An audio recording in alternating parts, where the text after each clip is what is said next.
Today I'm going to share with you 5 tips for using stamps and coordinating dies, and we're going to make 2 cards.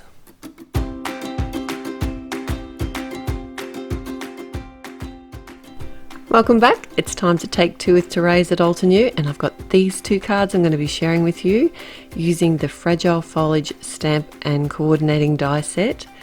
I thought it would be a great opportunity to share some tips for using coordinating dies and stamps, because there's a couple of great techniques that you can do as well. So starting with tip number 1, it can be very difficult to line up such a fine stamp set and coordinating die.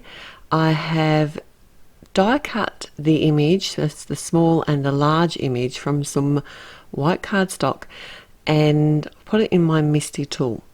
So now I can just lie this stamp over each of the areas that's already been die cut and pick it up on the lid of the Misty.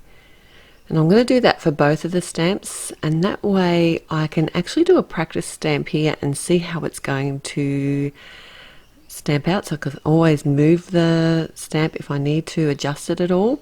But when it has such a fine stem on it, this is a really great way of making sure that your stamps are going to be stamped evenly over the die cut. And I do have another tip a little bit later on, so hold on to that, a bonus tip on how another way to line up fine stamps. The other thing that this is great for, this Misty tool, and having a pre-cut template of the die cuts, is for multiple stamping, and that's tip number 2. So what I've done here is I've done multiple die cuts of some navy blue cardstock from Alter New, and I want to do some heat embossing on these. And by having these pre-cut templates, I can just simply do a stack of die cuts. You can do this with any of your coordinating stamps. If you want to create multiples of an image, it's much easier than trying to line each one up as you go. So I've decided I was going to do it in gold, but I've decided to do it in white because, you know, things change along the way. And what I've got here is a little piece of cardstock that I've added some glue tape to, and I can temporarily adhere my die cut to this. Because it's such a fine die cut, I can use that kind of as a handle while I'm heat setting the white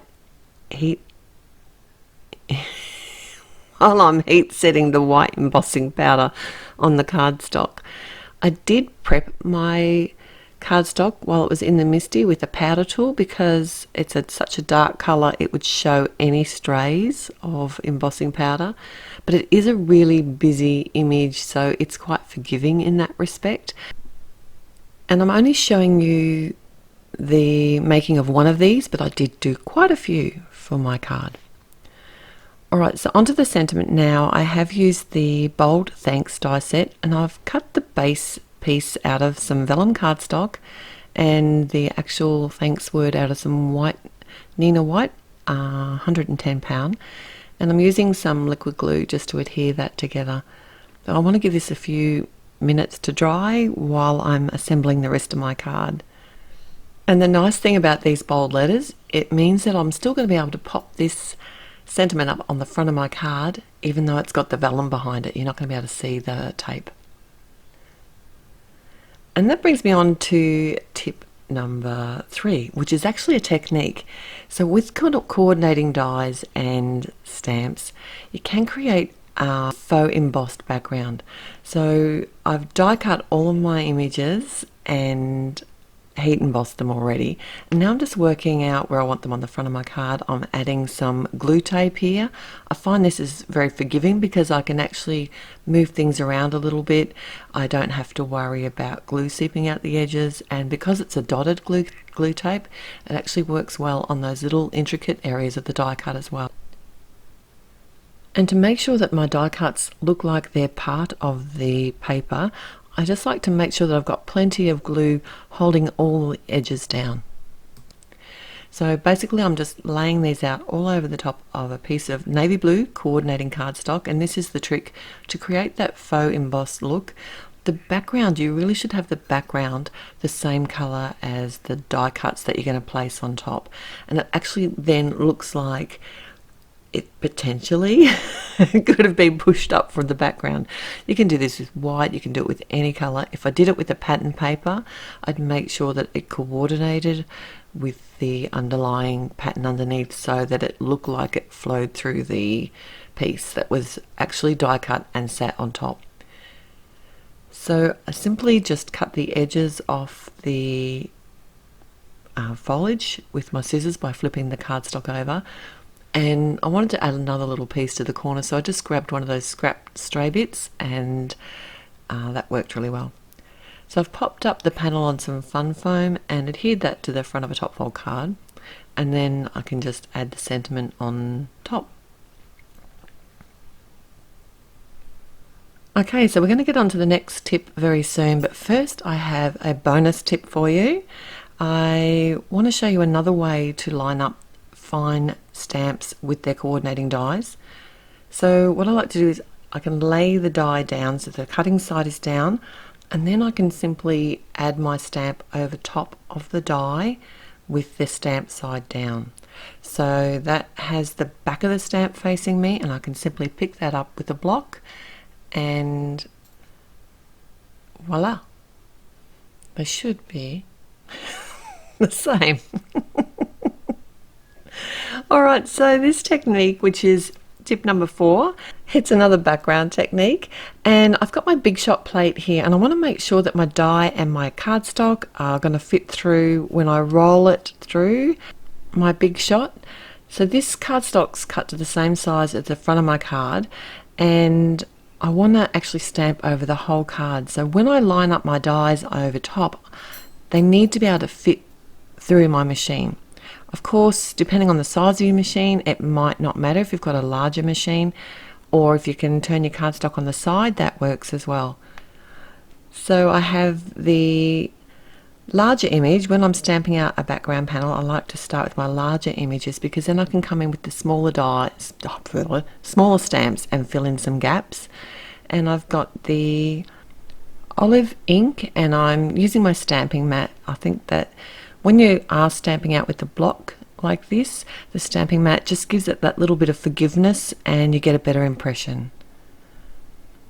And I try not to rush my stamping. Try not to. This is such a pretty set of greens. It's one of my favourites. Seriously, you should have a look at your stamps and the coordinating dies that you've got, because I'll bet you have something there that can be made into something similar like this and give that really kind of wow effect. People are going to look at your cards and go like, how did they do that? They're amazing. Okay, here's the sandwich for my Big Shot. Your machine might be different, so check out what machine you've got, what layers you should use. On this machine, it's tab 1, base plate, die with the cutting side up, cardstock, and then a silicone mat. This is the magic. If you don't have a silicone mat, you can't do this technique. Then it's simply another plate, base plate on top, and then roll it through. It feels like nothing's happening. There is no pressure on this, but look at that. You can see it as soon as you take it out. I don't use my Gemini Junior for this. I've tried it. It actually does have too much pressure and partially cuts the die through the paper. So I find the Big Shot works much better for me. So here I'm just lining up my dies again like you would any other die when you're doing your cutting. You just line them up as you normally would. I've used some low-tack tape to hold them in place. Tab 1, base plate, die, paper, silicone mat, top plate. Roll it through like nothing's happening. Seriously. I thought I'd mucked it up. I couldn't feel anything because it's been a little while since I've done this technique. But look at that. I can already see that it's working.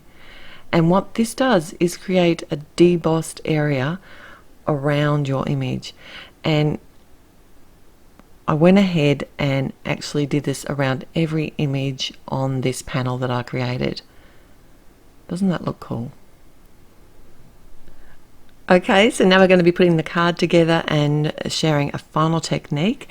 I've got the coordinating stamp and die set, the Apothecary labels set, and I'm stamping out the label in some moss ink, which is a darker ink. I was originally going to go for a lighter ink, but decided to use a darker ink instead against the olive green background. I've added a sentiment which is from the same Fragile Foliage stamp set, stamped that in black. And that brings me to tip number 5, which, if you've been here before, you've probably already seen this. I like this trick. It works really well for using coordinating dies and stamps together. So I stamp my image first, and then I create a template of the die that I want to cut. So this is just a scrap piece of cardstock. I can lay it over top of my image, and I join the pieces of cardstock together.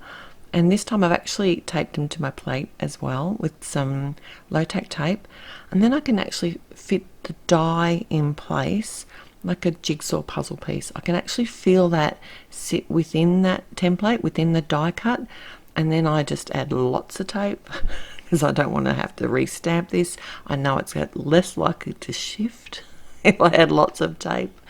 And if you have a solid die, this is a particularly great way to get your coordinating dies and stamps perfectly placed. Alright, so I have die cut a second of the same size label in some white cardstock because I just want to add a little bit of stability to this, so I'm just doubling up the die cut, and that way when I pop it up on the front of the card it's not going to kind of bend, especially as it goes through the mail. And then I've cut a second Apothecary label. It's a slightly larger one because I want to mount it on top and have it sort of sitting up. I just added my panel to the front of a top fold card and then added some foam squares behind the die cut labels. I like to use my mat to line things up, but I changed my mind. You'd never do that, would you? I never do that. I think I've done it twice in this video already. I decided to add some of the antique thread, antique gold thread, behind my label. So I just eased it away, added some tape on the front of my card, and did a little bit of a scroll of the thread, and then popped up the label yet again. Do you ever change your mind when you're making cards? Along the way? Do they evolve? Mine evolve. Mostly. All the links will be in the description below, and don't forget to head to the blog post, which will also be linked there. Till next time, bye.